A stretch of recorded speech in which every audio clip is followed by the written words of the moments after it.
4 நாட்களுக்கு பிறகு திருப்பரப்பு அருவியில் குளிக்க தற்போது அனுமதி வழங்கப்பட்டிருக்கிறது. இது தொடர்பான கூடுதல் விவரங்களை செய்தியாளர் சஜயகுமாரிடம் கேட்கலாம். சஜயகுமார், 4 நாட்களுக்கு பின் அனுமதி கொடுக்கப்பட்டிருக்கும் நிலையில் கூட்டம் தற்போது அதிகரித்திருக்கிறதா?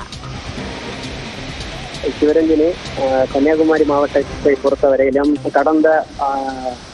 கடந்த வாரம் முழுவதும் தென்மேற்கு பருவமழையானது தொடர்ந்து விட்டு பெய்து வந்தது. குறிப்பாக அணைகளில் நீர்பிடிப்பு பகுதிகள், மேற்கு தொடர்ச்சி மலை என மாவட்டம் முழுவதுமாக பரவலாக விட்டு மழை பெய்து வந்ததால் பிரதான அணையான பேச்சிப்பாறை அணை 48 அடி கொள்ளளவு கொண்ட அணை அபாய அளவை தாண்டி 45 அடியை தாண்டியதால் முன்னெச்சரிக்கை நடவடிக்கையாக பேச்சிப்பாறை அணையிலிருந்து வினாடிக்கு 500 கன அடி தண்ணீர் உபரி நீர் வெளியேற்றப்பட்டு வந்தது. அதே போல தொடர் மழையால் வந்து ஆறுகளிலும் தண்ணீர் பெருக்கெடுத்து ஓடி வந்த நிலையில் கோதை ஆற்றில் உபரி நீர் திறக்கப்பட்டதாலும் மழையாலும் கோதை ஆற்றில் வெள்ளப்பெருக்கு ஏற்பட்டு திருப்பரப்பு நீர்வீழ்ச்சியில் ஆக்ரோஷமாக ஆபத்தான அளவில் தண்ணீர் பாய்ந்து ஓடியது. இதனால் சுற்றுலா பயணிகளின் பாதுகாப்பு கருதி கடந்த 4 தினங்களாக சுற்றுலா பயணிகளுக்கு இங்கு தடை விதிக்கப்பட்டிருந்த நிலையில் ஏராளமான சுற்றுலா பயணிகள் இங்கு வந்து ஏமாற்றத்துடன் திரும்பி சென்றனர்.